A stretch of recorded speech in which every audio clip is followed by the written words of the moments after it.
AARP, the nation's largest nonprofit and nonpartisan organization dedicated to empowering people over 50 and older to choose how they live as they age, and hopefully age as well as they possibly can, as well as SAIL, which is Southeast Alaska Independent Living, which empowers seniors and people with disabilities by providing services and information to support them in making choices that will positively affect their independence and productivity in society. And then finally, I would like to thank Dr. Linda Kruger, who I hope is joining us through Zoom. Hi, Linda. Her and I organized this lecture series together, and so I want to just thank her for her hard work and dedication in helping make this happen. So thanks again, Linda. I'd also like to do a land acknowledgement, and I am not versed real well in Tlingit, so please excuse if I mispronounce some of these words. Our campuses reside on the unceded territories of the Akwán, Tontaquán, and Sheetaquán on Tlingit and I, also known as Juneau, Ketchikan, and Sitka, Alaska. We acknowledge that Tlingit peoples have been stewards of the land on which we work and reside since time immemorial, and we are grateful for their stewardship and incredible care.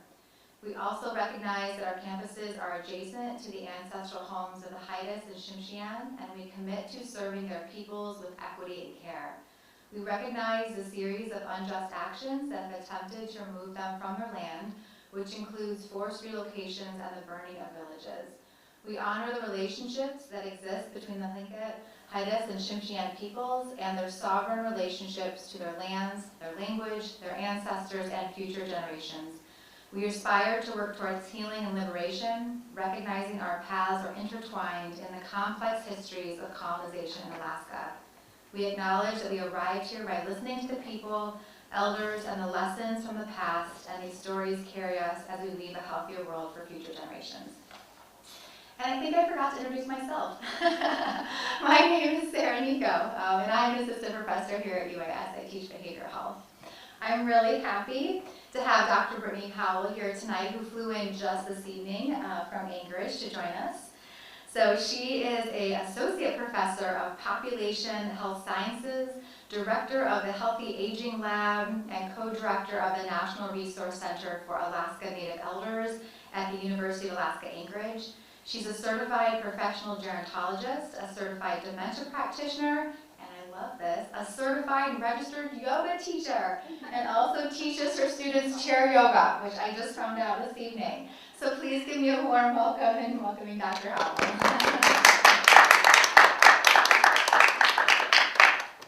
Thank you, Sarah. I would also like to recognize that I live and work on the land of the Dena'ina. So, what am I going to talk with you about today? Most of what I want to talk about are what the research shows in terms of how we can prevent cognitive change for ourselves. I say for ourselves because I have this desire to change the people around me, and that isn't really working out for me. My dad, for example, not listening, mother, all these other people. So all I can do today is try to impart any information that the research has shown of things that we can all do, steps that we can take to try to prevent cognitive change for as long as possible. So, I am going to be reviewing the literature that makes this evidence-based and, in some cases, best practices for things that we can do. It's going to be a lot of things that you might already be aware of. Healthy diet, exercise, sleep quality, blood pressure reduction, reductions in depression, loneliness, stress, reducing the bad things like smoking and alcohol.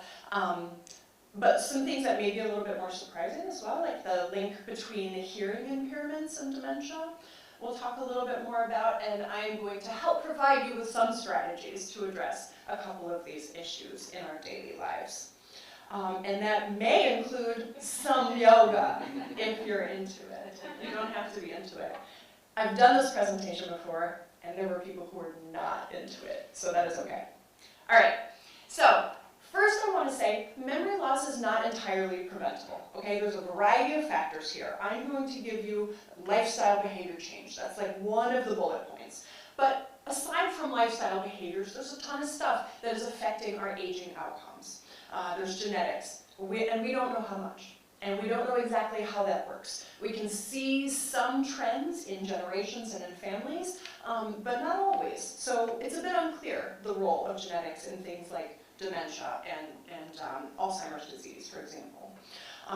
Age, of course, increases our risk for cognitive change as we get older. Almost regardless of what we do, there will be some changes. Though I want to talk about what changes are normal and what changes are abnormal and might trigger talking to a doctor. There are environmental factors we don't super duper understand in terms of dementia risk or cognitive change, and probably a bunch of other stuff that we're not even measuring yet. So science is imprecise and science is methodical, but science is always changing. And so there was a lot of research done many years ago on the role of beta amyloids. You may have heard that in plaque development and cognition. But now we're actually a little bit unclear on the role of beta amyloids and dementia. So the more we know is sometimes means the less we actually know, because we have to go back and rewrite previous knowledge. That all being said, what I am going to share with you is mostly these lifestyle behaviors, the things that we can change. So these are the things that we can try to do to reduce that risk of cognitive change, those changes that are abnormal or not natural. You will always notice a change in noun recall, right? You may have already experienced this, just losing your words or not knowing the right word or saying the wrong word on accident. That is a normal thing that happens. As early as 25, we might start seeing that our processing speed is a little bit slower. That's a normal change. But in terms of the cognitive decline that I'm talking about here, this would be more like markers for dementia, really difficult changes in the memory where we no longer know, where a door will lead us to as soon as we open it. Like we get confused and lost as to where we are once we've opened that door. That is the sort of change that we're talking about, the abnormal change.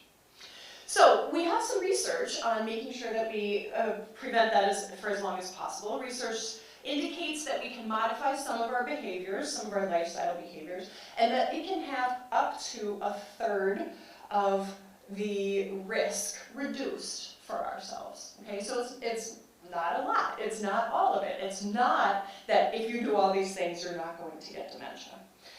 But 1/3 of your risk factor might be modifiable behavioral lifestyle changes.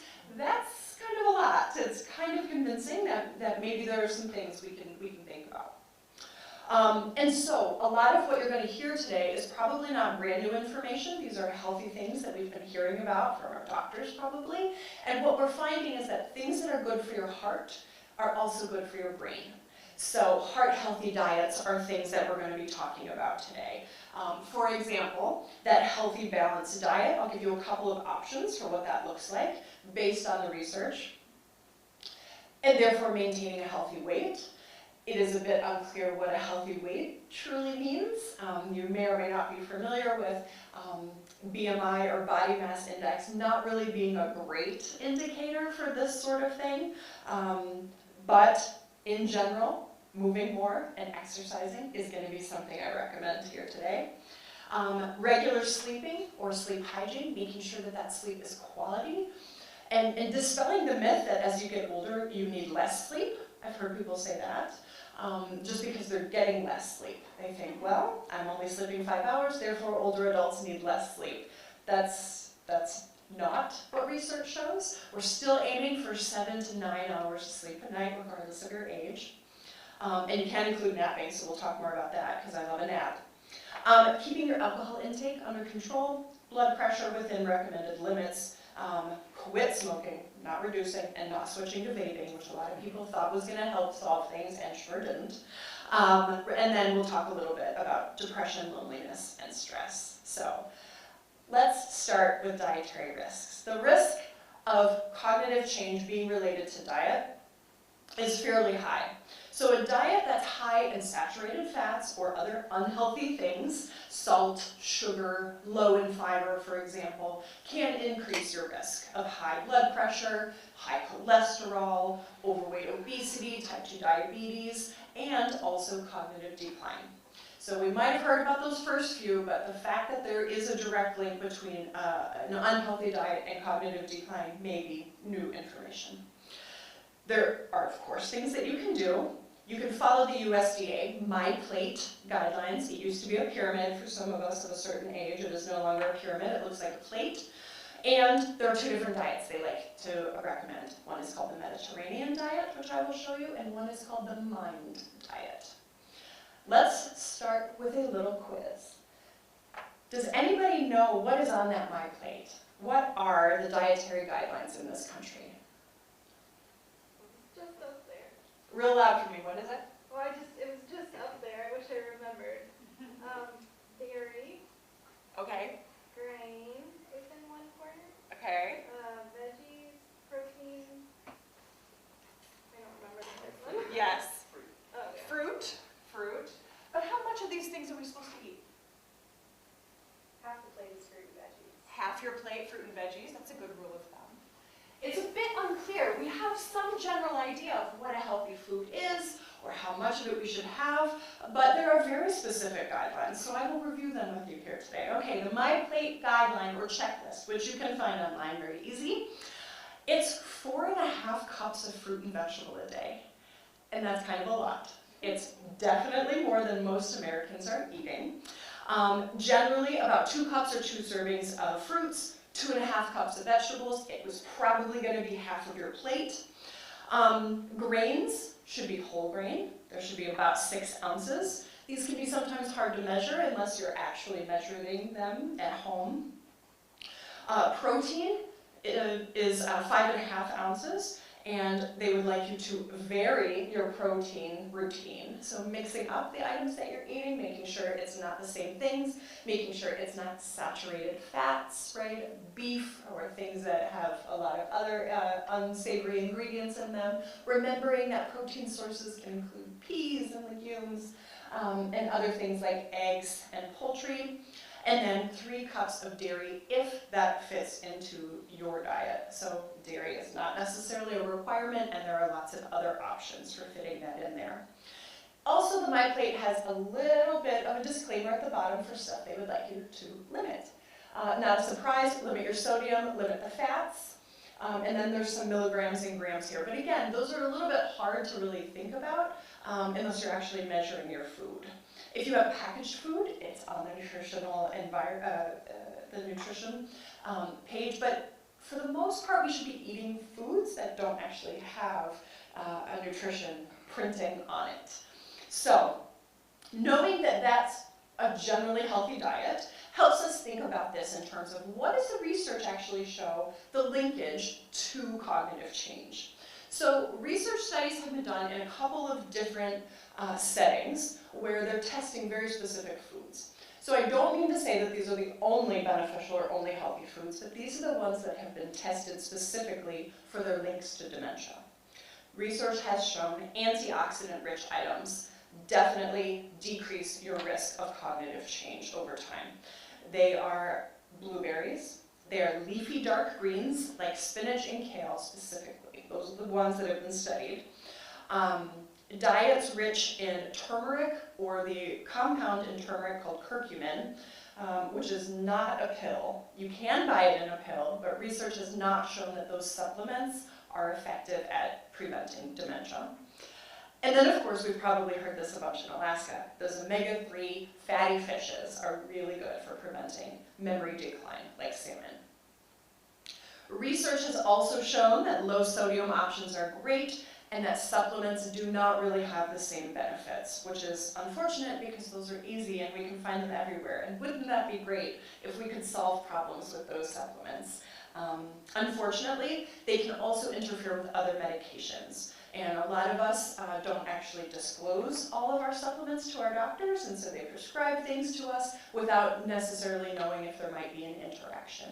So especially for older adults, it's super important that we limit those random supplements we can find at the grocery store and assume that they're all, beneficial or helpful or healthy in some way, or at least disclose those supplements to our doctors to make sure that there's no interference. Okay.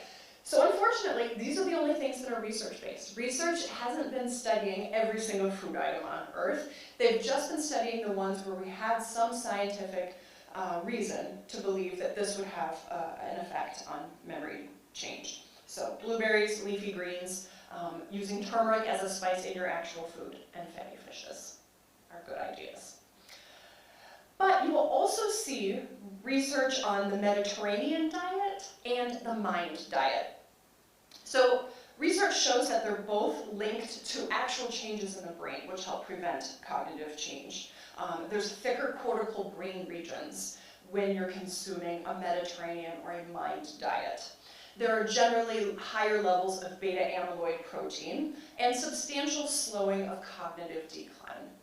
So if you follow it for years, this is not a fad, this is not something you can just pick up and put down, but research has shown people who follow the Mediterranean or the MIND diets for a very long period of time are actually seeing decreased risk of Alzheimer's disease by up to 53%. So this is one of the highest statistics I'll be able to share with you today, and that one's big. The two diets seem very similar. Mediterranean diet is a little bit more lenient. There are more things that you can eat. The MIND diet, which has the greatest benefits, is a little bit more restrictive, as you can imagine. So, again, you've probably heard of this before. I'm just going to go through it fairly quickly. We have to limit the red meats and sweets pretty sparingly on a Mediterranean diet, or a healthy diet in general. Mediterranean diet prioritizes things like fish, seafood, omega-3 rich foods, whole grains, legumes, of course, fruits, vegetables, healthy fats, and the Mediterranean diet pyramid makes it required that physical activity is part of the daily practice. A MIND diet is it's very similar. It's very similar. It is a variation on the Mediterranean diet, but it also includes components of the low-sodium DASH diet. And so this one in particular has been linked to additional reductions in Parkinson's disease. So this one is specifically eliminating more foods that have been shown to have an unhealthy effect on the brain. It's the red meats, it's processed meats, salamis and things on those delicious charcuterie boards that everybody's really excited about. Fried fast foods, sweets and pastries, which are delicious but unfortunately not on the list. Butter, even margarine, and whole fat cheese, which again, love cheese, but the cheeses that are the most delicious are the ones that are highest in fats. It is those really, really flavorful, delicious cheeses that need to be limited in the MIND diet. So this one recommends green leafy vegetables because research shows it works, so it's on here. Spinach and kale specifically, blueberries specifically. And so this diet doesn't really prioritize other fruits. If my pointer works, it may, yeah. Berries is the only fruit, actually, on this diet. So you're cutting everything else out. Apples, pears. So this one is a little bit more restrictive. The greens are very specific to the dark green leafy ones, not iceberg lettuce, right? There's no Caesar salads in this one, which is unfortunate. So this one also, you may or may not have picked up on, includes a fun little addition. Research is pretty mixed on alcohol. Much of the early research that we may still have in our brains about the antioxidants and the rich and healthy components of alcohol were actually research studies funded by the alcohol industry in the 80s and 90s. And so research shows that there are definitely negative benefits to the consumption of alcohol. And we'll talk a little bit more about this later. But red wine is added to the MIND diet. It is 1 glass a day, people, and it's a 4-ounce pour, which is much smaller than you would maybe think it is in your glass. So once a day, it's got to be red, and it's only a little bit. But this one really limits more butter, more cheeses, more red meats, and more sweets. So if you're loving your Mediterranean diet and you think, I would like more restriction, please, then the MIND diet is going to be a great fit for you. Obviously, nobody wants to do a lot of restriction, but this one is just because it's based on the research. It's shown that these foods work, and so these are the ones that are recommended. Okay. It is also, of course, important to sit less. I know we're all sitting right now. That's what you do at events like this. It's what we do at our desk. It's pretty much how you get through the day. And it's unfortunate because it is linked to a greater risk of brain change and cognitive decline over time.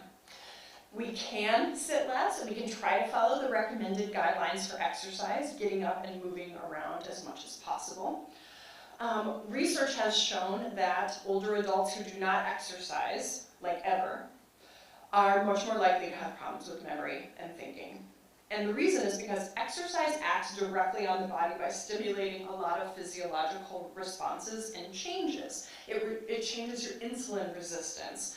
It changes inflammation. It encourages the production of growth factors in your body, which are chemicals that affect how your blood vessels work and how much your heart works. So in some ways we know that exercise is good, but most people don't really know why and exactly how that works on the body. It's systemic, and it's a really big deal. It can increase the abundance, survival, and overall health of new brain cells. So it is directly linked to your cognition. Exercise can also boost memory and thinking indirectly by improving your mood and improving your sleep. So the reason exercise is probably the #1 thing your doctor wants to talk to you about is because it is so important. It can sometimes even trigger healthier eating, because once you start to really feel better, you maybe crave different foods, and it can kind of really end up in a lot of really a cascade effect of good behaviors. Sometimes, not always. That would be nice though. Okay, so what are the recommended exercise guidelines? Does anyone know? How much exercise are you supposed to be getting? 150 minutes per week. What else? 20 Oh God, there's more. 10,000 steps a day.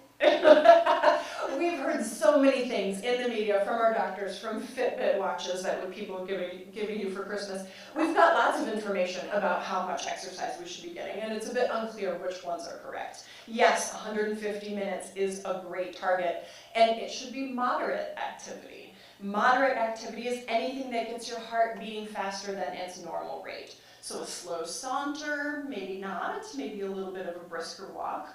And that is 150 minutes a week, approximately 30 minutes per day. And it is good to stretch it out every day, rather than 150 minutes only on Sundays, which some people do. Additionally, muscle strengthening activities are recommended. So this means using weights or body weight twice a week.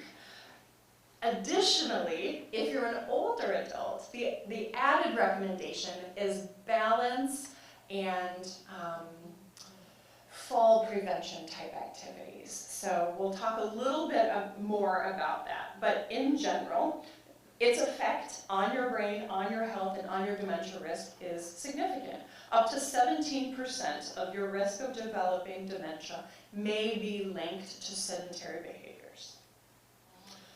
Vigorous exercise is definitely better than moderate, but even non-traditional exercises, things like doing household chores, like think of how sweaty you get vacuuming and mopping and all that stuff, that counts, right? That's moderate exercise. They can have significant benefits if done pretty regularly. And surprisingly, it's just as effective at reducing the risk in people with a family history of dementia. So you have the 17% control over your exercise, even with a family history. Research has found that Tai Chi showed potential to enhance cognitive function in older adults who were already experiencing decline. So they're seeing boosts and improvements and enhancements.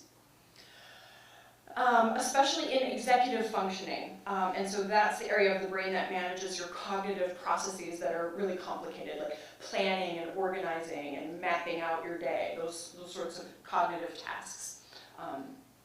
So that exercise, Tai Chi, yoga, it doesn't have to be vigorous. It can be a variety of activities as long as you're moving 30 minutes per day. There are also some really slower activities that have been shown to be helpful, not just these ones. Like Tai Chi has to do with patterning and movement, right? There's very specific movements and timing pattern.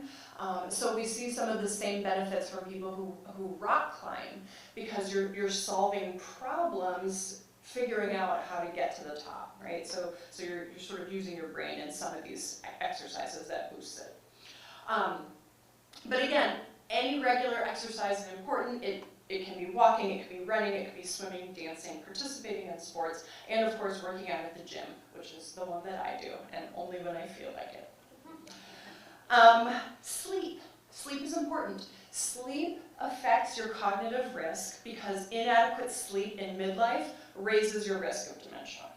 Researchers have found that individuals who slept less than 5 hours, 5 hours is really the threshold, you're going to want to get more than that, that's your bare minimum. But people who get less than 5 hours per night are twice as likely to develop dementia. And twice as likely to die early, right? Early mortality is linked to dementia, of course, compared to those who sleep 6 to 8 hours. So just the difference between a 5-hour night and a 6-hour night can be pretty significant in terms of cognitive risk over time. We're not super duper sure why that is. Inadequate sleep can increase your dementia risk, possibly because there's deposition of Alzheimer's proteins, maybe beta amyloids. And beta amyloids, again, are those proteins that sort of cluster and clump together to form what we view as Alzheimer's disease in the brain, those plaques. But you can't scan for them. There's no way to check if you have plaques developing in your brain. It's only on autopsy that we actually find them. So there's no way to check them early, but to do these sorts of things instead. So we're not super sure how that works and what some of the implications for sleep are. But we do know that during the day we make beta amyloid, and that protein is supposed to be in the brain. It's not supposed to be clumped up and plaqued on necessarily. But what we think the mechanism is here is that when we sleep, the brain and their connections are actually shrinking, and the shrinking allows more space between the brain cells, and then the beta amyloid stuffs itself in there, and that could be how it forms those clumps and why it's plaqued on some people and why it's a problem, right? So getting more sleep, getting better sleep seems to be having an effect on how spongy our brains are and how much beta amyloid it soaks up. Maybe. The more research we do, the more questions we have about that process, so this is a theory.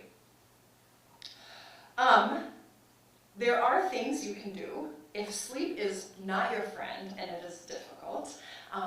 There are all kinds of routines that you can try to work on. Having consistent bedtime and wake-up schedules, you may have heard, having a routine or something that is almost like a ritual for you in the evening, not doing things in bed that you should be doing out on the couch, like watching TV or checking your phone, making your bedroom dark, quiet, relaxing, and comfortable. Removing all of your electronic devices, avoiding large meals, caffeine, and alcohol before bed. I'd always been under the impression that alcohol was making me sleepy and that it was helping my sleep. But what happens is it can make you drowsy, you go to sleep, but then you wake up at 2 or 3 a.m. You may or may not have that experience because now your brain has utilized all the alcohol in there and it's ready for more, and so it's waking you up to go get some food or alcohol or something. So unfortunately, it is disrupted and not high quality sleep when we drink before bed, which was new information to me. Additionally, as we get older, the effects of caffeine on our bodies seem to change over time.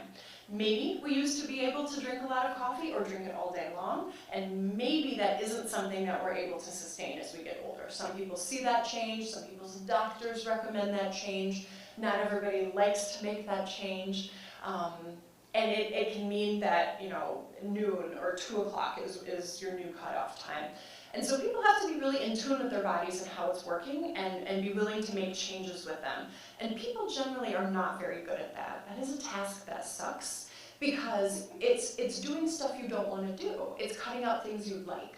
And nobody really wants that. So being told by a doctor, even when your body is telling you that caffeine isn't the right thing, it's actually very easy to ignore that. So another thing that we mentioned before is how important exercise is, because that can maybe replace some of that caffeine need. A jog or a walk or some sort of exercise in the middle of the day might be enough to get you going. But in general, no matter when you do exercise throughout the day, it can increase your sleep and your sleep quality.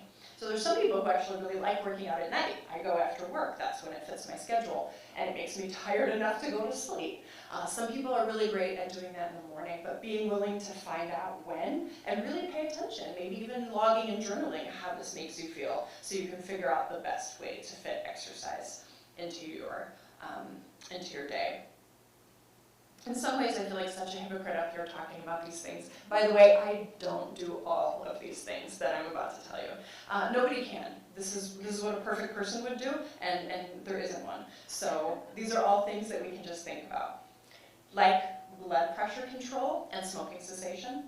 So one of the things that we do know is that there's very little research on the role of blood pressure on dementia risk. So we don't have a real direct connection here, but we do know that blood pressure is linked to smoking behaviors. So I'm putting these together here because in general, having a very high or even very low blood pressure has some small connection to an increased dementia risk. And so some of the same things we've seen on previous slides are showing up in the bullets here with the healthy weight, healthy diet, cut down on salt, which you can do in the Mind and the Mediterranean diets as well, to drink less alcohol, get good sleep, manage stress, and quit smoking. Even smoking can increase your risk, right? And it's a fairly high amount. So it's between 15 to 30% of dementia risk could be linked to smoking worldwide. And it is known that smoking increases the risk of vascular problems, so it seems to be related to strokes and small bleeds in the brain, which are risk factors for dementia. So smoking causes these things, and then those things cause the dementia risk. Seems to be how we believe that pathway works. In addition, there's toxins in cigarette smoke that cause inflammation and stress to the cells, and we see some links between inflammation in your cells and dementia risk. However, many of these lifestyle factors for dementia are hard to separate in a research study. There would be no way to do a research study that truly controls for all of these factors, right? Everybody is exactly the same except this person smokes and this one doesn't. And this one does the Mind diet and this one does the Mediterranean diet. There would be no way to truly parse out all of these things as if they were separate. So I'm lumping them together as general healthy things that we should all be doing, because we do see that lifestyle factors are linked in some ways. So we know that people who smoke are a lot more likely to also consume alcohol. There are other sort of linked behaviors that we want to try to reduce and disrupt those linkages for. So what you can do if smoking is a problem for you or loved ones, nicotine replacement therapies seem to be particularly effective. Avoiding triggers and replacing habits is one way that behavioral scientists and therapists would work with that issue as well. Again, physical activity is going to show up in all of these recommendations. Enlisting social support and trying stress reduction techniques. Often smoking behaviors are linked to habit, it's linked to stress, it's linked to social environments, going outside to have a smoke break with the other people who are having a smoke break. I work in a public health department, and I would look out the window and I would see all these people doing something very yucky, right? They're smoking. But they were having a pretty good time, and they weren't working, that was for sure. So they were getting a break, they were getting outside, they were having social environments, and yeah, the smoking was the negative, but there were a lot of pros for them, and so that's why these behaviors are really difficult to change, right? You would have to sometimes change your friend group and change your work schedule and all kinds of things. So I get that this is really difficult and that this bullet list of things to try is pretty lame. But in general, smoking is super bad. Additionally, we do know that mental health risks are linked to cognitive change. Mental illness may share some genetic risk factors with dementia. Recent studies have found some overlap in the genetic markers that we typically associate with Alzheimer's disease and those that we find in people with bipolar disorder and major depression. So they seem to be sharing some genes. We're not super sure what that means. But long-term use of psychiatric medications could be playing a role in that connection with dementia. So evidence that people who have more activity in their brain's default networks, which are linked to depression and unhappy thoughts, people who have more activity in those areas may have increased risk for Alzheimer's disease precisely because of that connection. So it suggests that even though our thoughts and moods may affect our risk of dementia. Which is really unfortunate news for me as somebody who's a lifelong pessimist. It seems like I being realistic, but the reality is if your natural default is unhappy and negative, and then that affects your mood, and research seems to be linking even tertiary movements like your mood or how you're feeling in this day or this week can potentially set you up in ways that are linked to cognitive change. So it suggests but does not say that there is definitely a linkage between mood and depression, but we do see some things showing up in the research on that, and that we might be able to modify them. So people who have been able to reduce their depression risk and dementia risk were able to improve their sleep. Sleep was the first thing that seemed to help reducing the depression and dementia link. People with poor sleep and long periods of depression may have increased risk of Alzheimer's for these reasons, but the research is a little unclear. So I don't have a percentage up here. I don't know exactly how much risk is related to mental health. Depression and anxiety are generally preventable risk factors. There's a whole lot that goes into that. It's a very complicated connection. But research has shown that people with certain mental disorder diagnoses could have been up to 4 times more likely to develop dementia than those who did not have those particular diagnoses. Those diagnoses were substance use, psychotic, mood, or neurotic disorders, physiological disturbances, personality, developmental, behavioral, and unspecified disorders. So there's a kind of a wide range of different diagnoses that were linked to people developing dementia in later life. So these are individuals with a prior mental disorder diagnosis that could have been developing dementia up to 5 years earlier than they otherwise would have without those mental health conditions. So there are some things that we can do.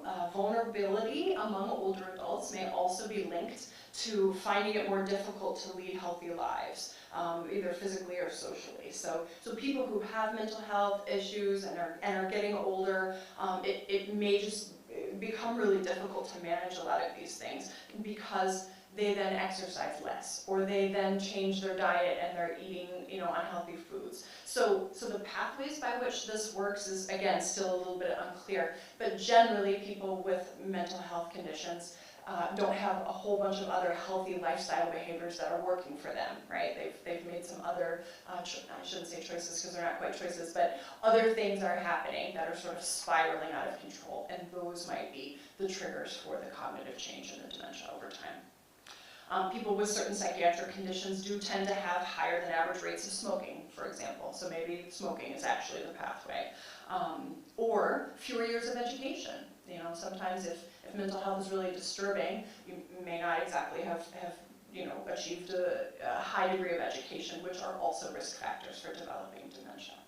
So things that you can do are try to get early diagnosis and treatment of mental health conditions, to ensure regular social contact and supports, increase physical activity. Of course, that's going to come up again, especially outdoors. Research has shown that outdoor activity has more of an effect on mood and depression than indoor at the gym.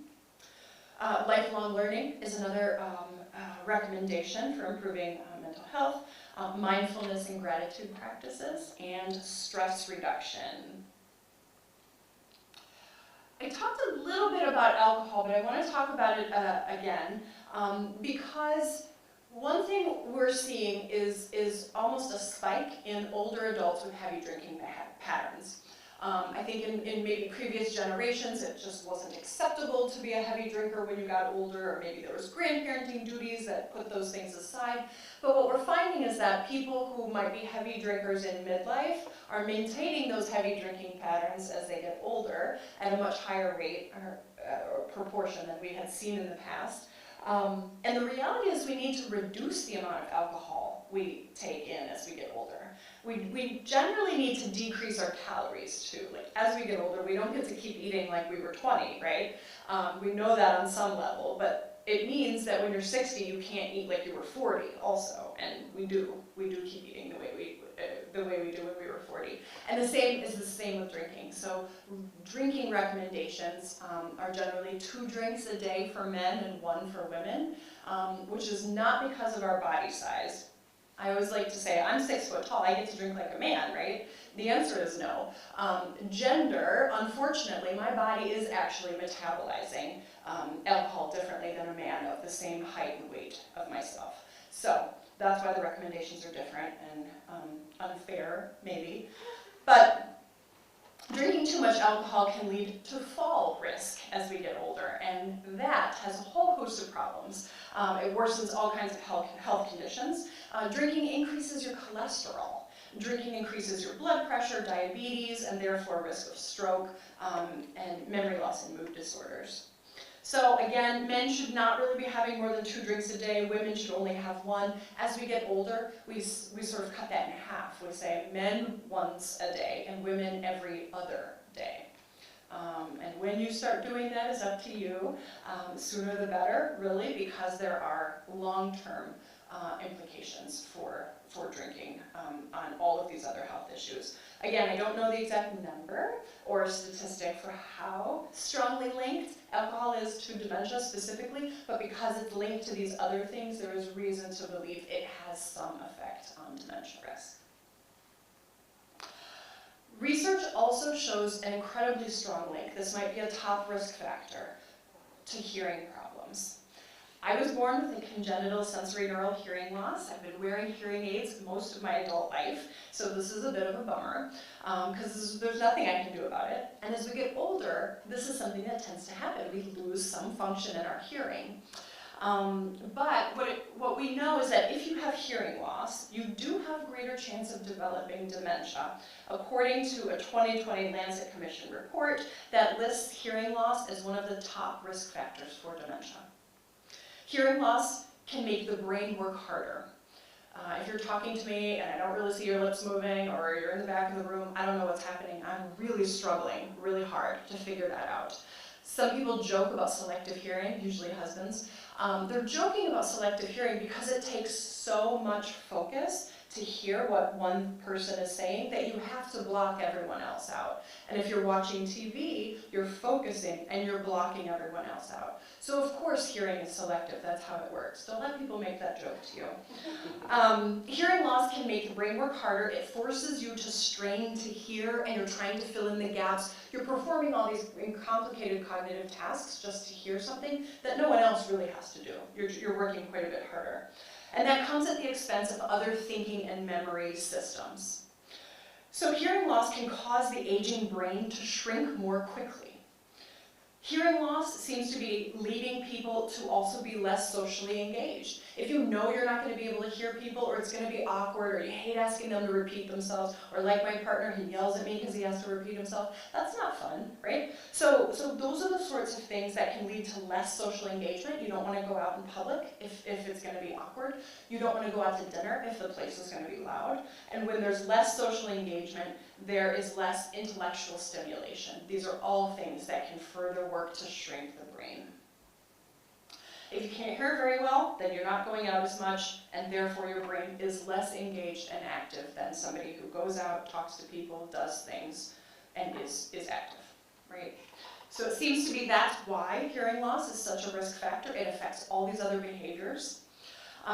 Reducing social interactions and engagement can increase or worsen memory decline and dementia risk. So something that you should be doing is protecting your ears from loud sounds to help prevent hearing loss and hearing aids. And so if you are young enough to still be going to concerts, that means earplugs when you're at concerts, but it also means hearing protection during regular chores. It means wearing hearing protection with the lawnmower and the snowblower and the things that we're probably not wearing hearing protection for.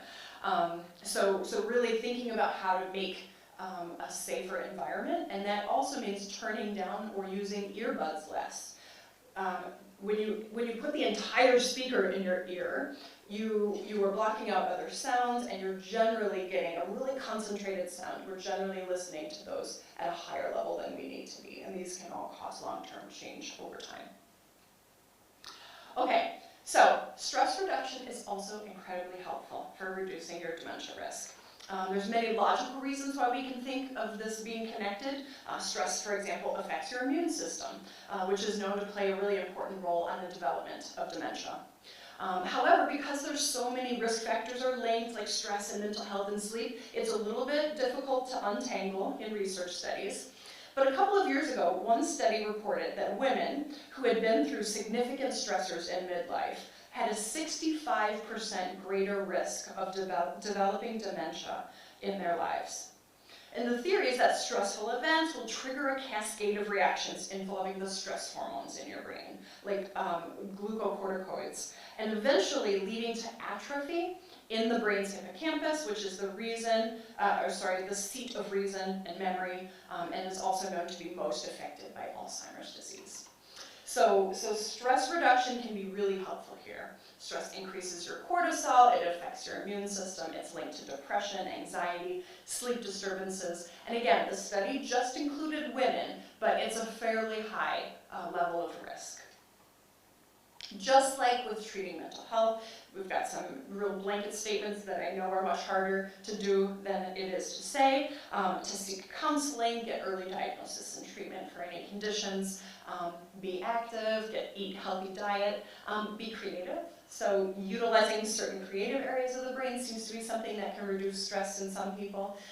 Trying to be creative seems more stressful for me because I'm just terrible at it and then I get all upset about it. So some people might find being creative a stress reduction.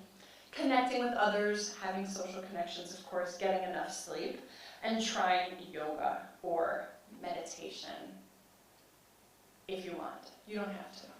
Do you want to? Yeah. Okay. Okay. So we don't have to do yoga because we're sitting in some weird seats. So we're just going to do some breathing, maybe just some mindfulness, okay? Try not to let the mind wander. So sometimes when I'm getting into this position, I start thinking about things. Don't be too hard on yourself, but what you're going to do is sit up nice and tall. Most of you have already done that. This is wonderful. You've been here before. So your pelvis, the back of your seat is all the way into the back of your seat, or you can sit up as tall and straight as you would like to. You can bring your shoulders back and down, relax them away from the ears. The hands might rest on your lap, on your thighs. They can be clasped or open. And if it feels okay, maybe close your eyes. And as you close your eyes,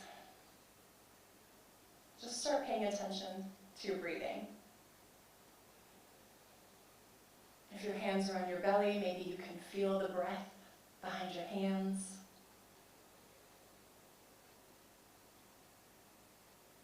But if not, you might be feeling it mostly in your chest, right? You can feel the breath go into your lungs, and you can feel it release and escape. And you're probably breathing in and out through the nose.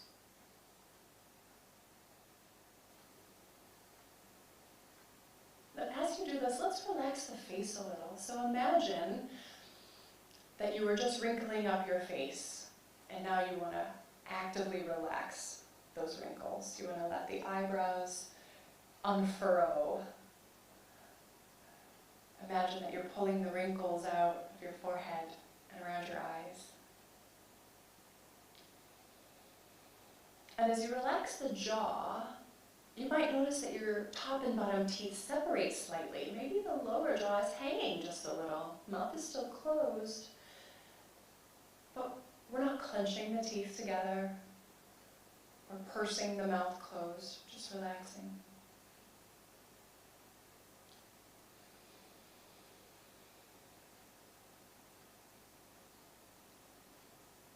And the next time you breathe in, imagine that you're pressing that breath down through the lungs and into your diaphragm, like you're drawing a really deep breath down into your belly. And then exhaling it slowly.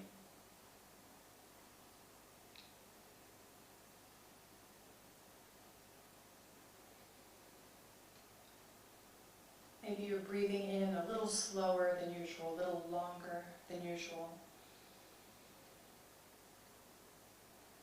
And letting it out through the nose until there's not one last bit of oxygen left. You've completely expelled it all out of your lungs. Pausing for a breath, and then bringing it back in through the nose.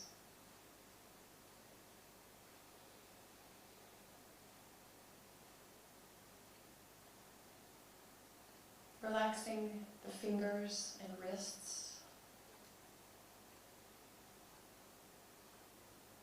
Your thighs, which don't really have to be squeezing together right now, but maybe you can just relax. Maybe the knees separate just a little.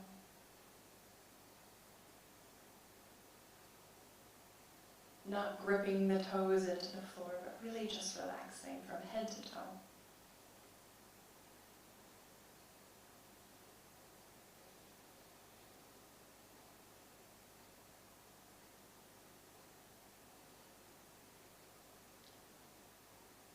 And whenever you're ready, just gently opening your eyes and sitting back into whatever comfortable seat you would like to find.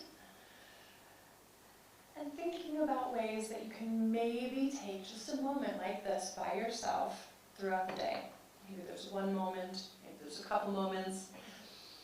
You might do it first thing in the morning. You might do it after a weird conversation at work. You might do it with lunch. But any way that you're able to reduce your stress, to relax, to take a moment to yourself can help with some of these things that we've been talking about today. I've got references if you want to look at the research studies that showed you some of the data that I've shown today. And that is all for me. I think we've got a few minutes for questions if anyone has any.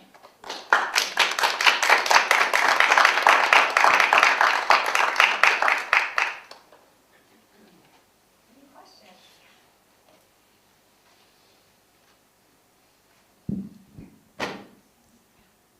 Thank you, Dr. Howell. I have a question about research, but I wanted to just make 3 tiny comments. Yeah. So I think sleep is restorative in part because the metabolism is so dialed down and the DNA repairase enzyme really gets going. So all that tissue repair, neural repair that happens. And with ethanol, I think that is good research that particularly if you have the APOE alleles, that the single most important thing is just quit drinking. Yeah. If you've got those alleles. So with the research, I'm glad to know that somebody's paying for blueberry and kale research.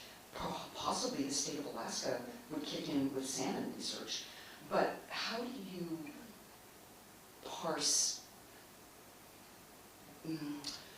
that the funding of research often wants to promote a pharmaceutical, and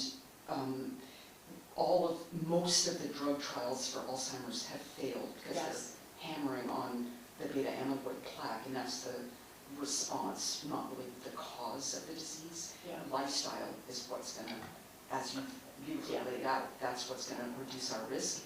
And just the way our healthcare industry is set up, we don't prioritize wellness. You know, disease management is the model of the financial model for our healthcare system. So, and that percolates into research and who's paying for research. So how do you vet your research? Sorry, that's kind of a big question.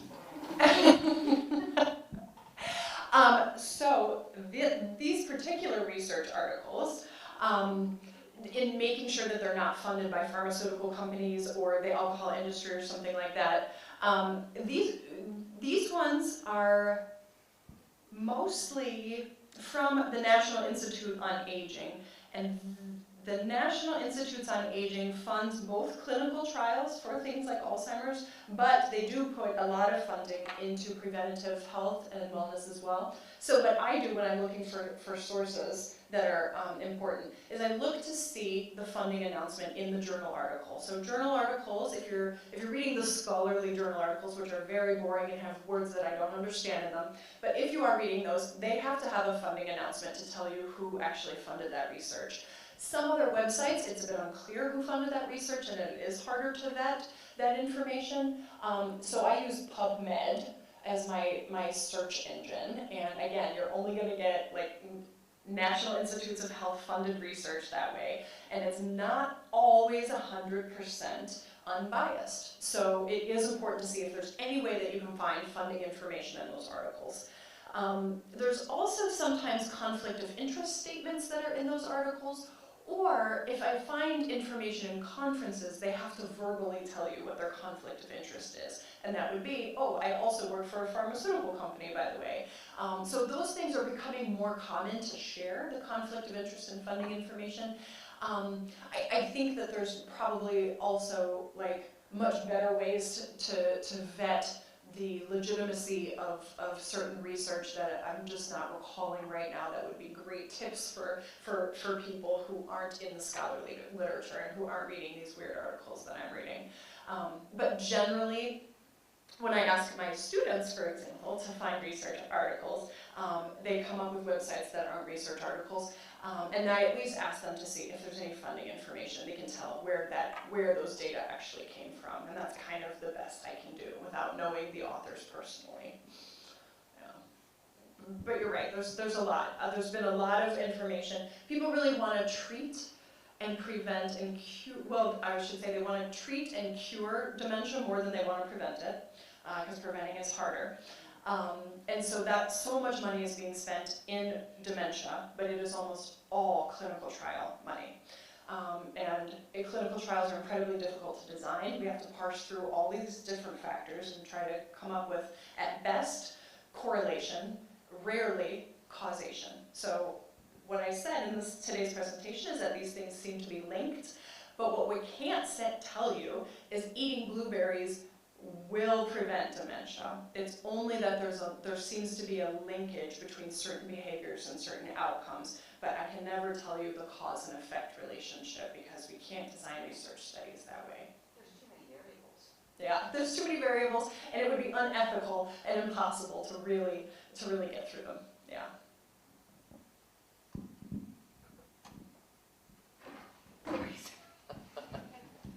Getting those steps in. The microphone is so helpful for me, so thank you. Hi. So something I kind of, I like that you mentioned that like a lot of the things we list up here are a little bit idealized. Like, it's really hard for one person to do all of that.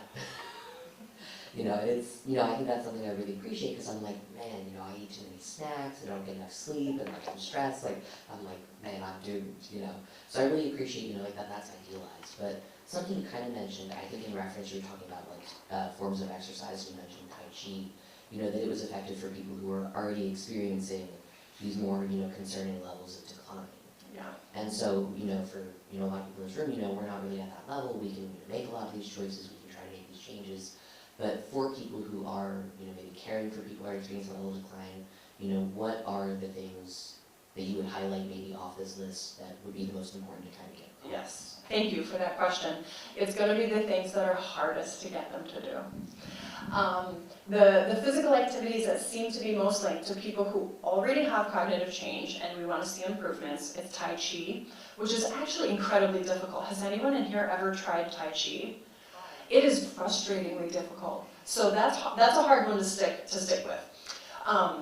Yoga and rock climbing, again, that's, if somebody has dementia, getting them up and climbing rocks may or may not happen for them, seem to be things that we find in the research. And the last one is vigorous exercise. So the more blood that we can get pumping through the body, by running, by swimming, by doing things that nobody wants to do, frankly, are going to be the things that you can actually see some slight improvements if they're already experiencing cognitive change. My students because my students are often health nuts, and they do these things at 100% boo. And so they often write papers to me about how we need to get older adults to do HIIT. And HIIT stands for High Intensity Interval Training. And it's terrible, you guys. I hate it so much. Most people hate it. But research shows that it is really good for you. That high intensity intervals with letting your heart rate come right back down and then jack it right back up for like an hour It is a sufferfest, but seems to be quite effective for people who are already experiencing cognitive decline. So if you have someone in your life and you are able to get them rock climbing or in a HIIT class, then take my number, because I need to know how you got that to happen. Jokes aside, it is vigorous activity. So in whatever way you can find somebody who's able to do a vigorous activity or a problem-solving exercise, you know, not where they would get lost, for example, like a corn maze, that would be terrifying, but problem-solving as much as possible whilst also increasing the blood seems to have like a twofold effect. Going off of that, like people, I don't know, anecdotally, like, oh, I do crosswords every day, like those sort of things, are there any? Okay. No, thank you for that question too. Okay, brain training games, apps on your phone, doing crosswords, Sudoku. Unfortunately, fortunately, those are great and fun tasks that you can keep doing. Unfortunately, the benefits to preventing dementia have been sort of overhyped over time. And what we've seen is that people who do those things have just gotten to be really good at doing those things. And so what you need, and again, this is hard. All the recommendations are hard. What you need to do is something incredibly difficult and learn a new incredibly difficult task like every 5 years. And by that I mean an instrument or a language. So research shows that doing puzzles gets you really good at puzzles, and that's great, but it is not a broad system that trains the rest of your brain the way musical training or language training does. And there's probably other ones, but those are the two from the research that I can think of. Other things, you know, maybe taking calculus would be something that would work. There you go, sister. But stuff that's real hard, it's got to be pretty hard. Megan is our tenured professor. Hi, thanks very much for that talk. I was just going to say that I would love to add that getting older people out dancing would be an awesome way to get activity.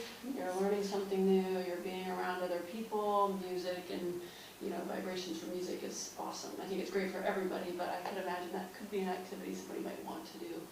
Is that back on board, Megan?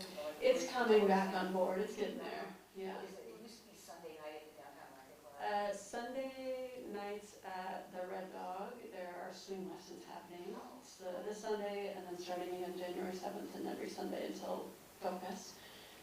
There's, what's the one, contra dancing that they do, I think once a month at some churches downtown.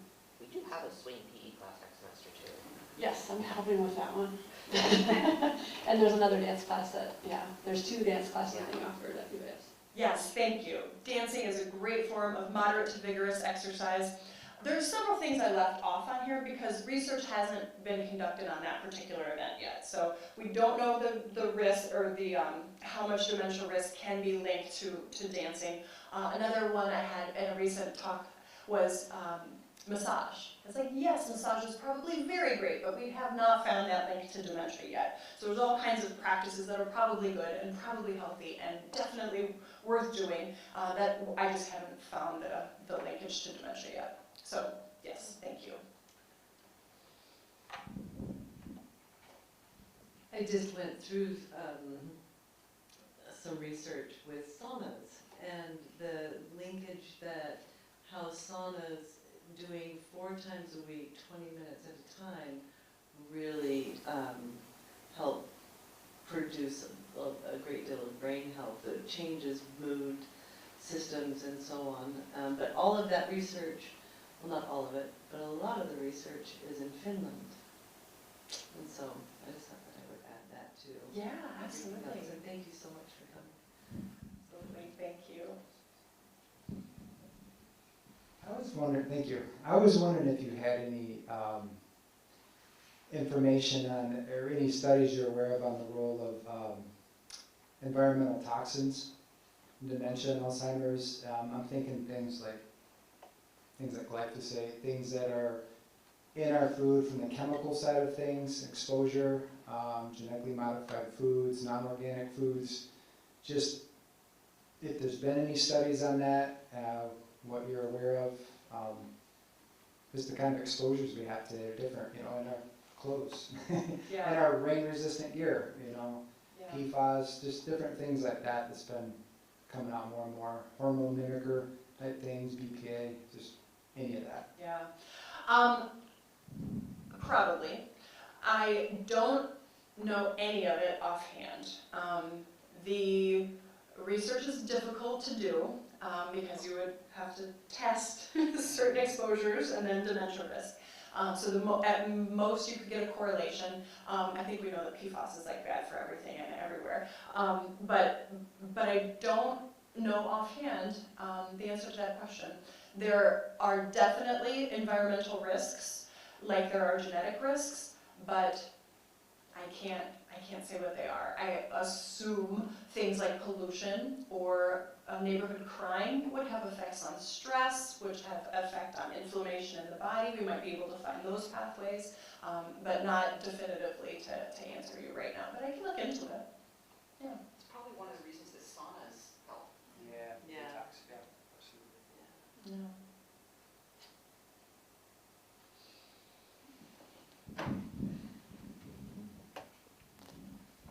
Maybe, you know, kind of jumping off that a little bit, you know, all these different things, you know, we've all heard, oh, maybe this helps, maybe that helps. And then also just the research, or the limitations on, you know, research and experiments we can ethically perform. Okay. You know, like there's kind of these different trends of like, oh, we thought it was, you know, the amygdala, right? There it is, yeah.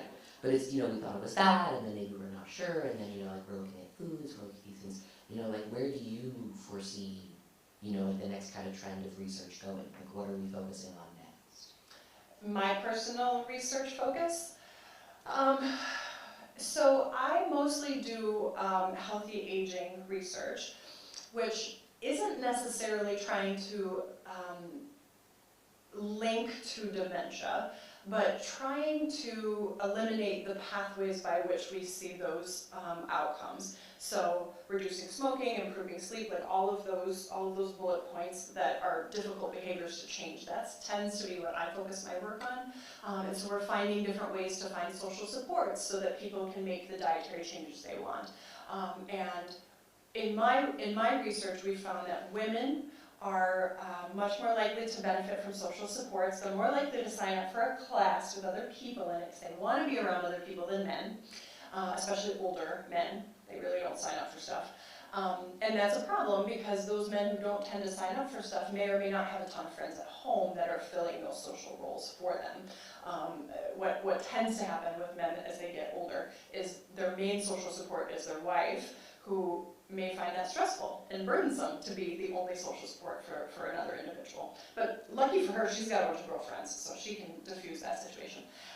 But we find that women are more likely to sign up for social interactive programs, and that they are therefore able to make and sustain behavior changes more often than men who don't sign up for those sorts of studies. We found that hope is also sort of a pathway by which we tend to think of aging as this really terrible thing, and it is deficits, and it is declines, and it is aches and pains, and it sucks, right? We say all these terrible things about getting older. And there are lots of things that suck about getting older. But if we're able to find a pathway by which we can be hopeful for the future, and that doesn't have to mean, I think my body's gonna get healthier, let's be realistic. It can be, I wanna be, you know, spend more time with my grandkids, so what are the things I need to do to get that to happen? And spending time with grandkids is something we can look forward to, it can be hopeful. So the ways that we can increase some of these behaviors is by first increasing people's beliefs that aging can be a hopeful process, a fun, potentially fun process. I don't want to go too far on that, maybe. I mean, again, I know that it's not all roses, but positive outlooks are linked to lower risk of dementia, and if we do that first, then we have found we've been able to improve women's fruit and vegetable intake and improve their BMI over the course of a 15-week program through hope and improving hope. So that's the kind of research that I'm doing, and we're trying to also find ways to create more social networks for people who are solo agers. So I don't have children, and I will be a solo ager at one point in my life, and we're finding that there's an increase in people who are like that, who maybe live in Alaska and another family live here, or vice versa. The older adult is in lower 48 and isolated. So to whatever degree you might be aging, feel like you're aging alone or aging solo, creating a support plans and people who can help with certain types of tasks and decision making. If this happens, this will be my person. If this happens, creating plans can be another way that makes people feel hopeful about the future and then actually engaging in some of these behavior changes.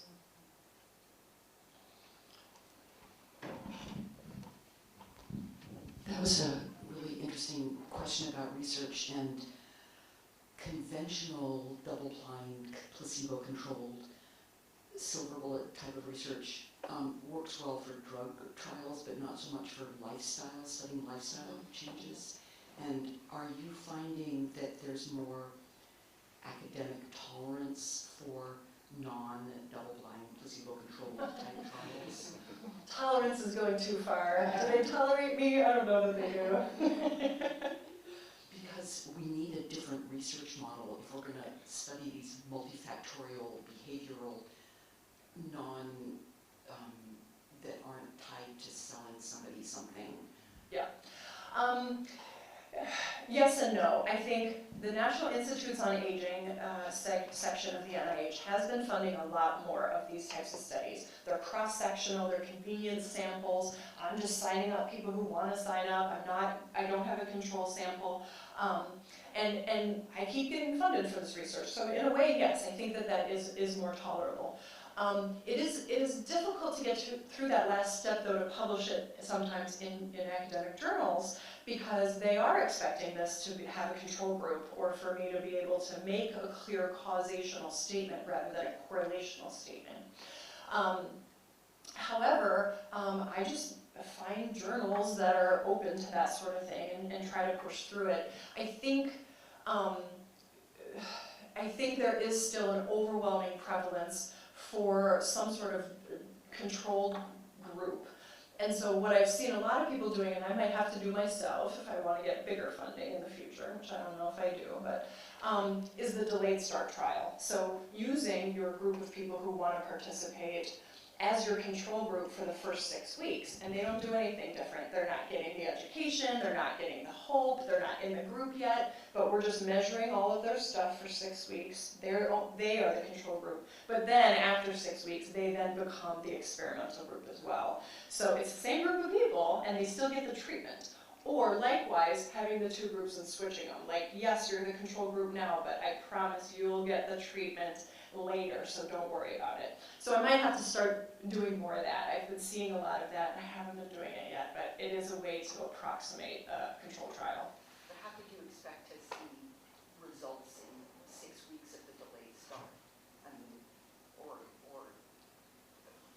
yeah, I guess if in the next 12 weeks there could be more word recall could improve or something. Yeah. So 6 weeks was just sort of an off-the-cuff example. I think if the treatment were 15 weeks, then your delayed start would also want to be 15 weeks. But I'm not sure if that particular delayed start would work for a dementia study. And things like word recall, like you mentioned. So the things that I tend to study are like before dementia is a problem. So I have to look into that. I have to see, is the dementia research all still controlled trial? Because it might likely well still be. Yeah, oops, sorry, I didn't mean to do that. Any other questions? Any online? Are there any questions online? No.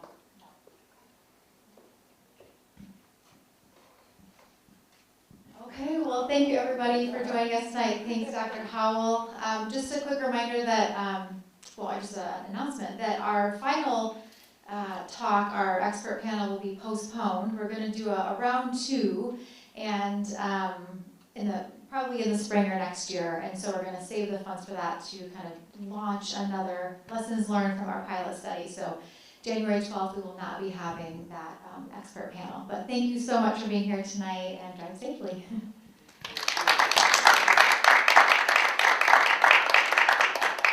Was this recorded? Like, is there a way to? Yeah, the UAS YouTube channel. I'm going. Actually, all the previous lectures are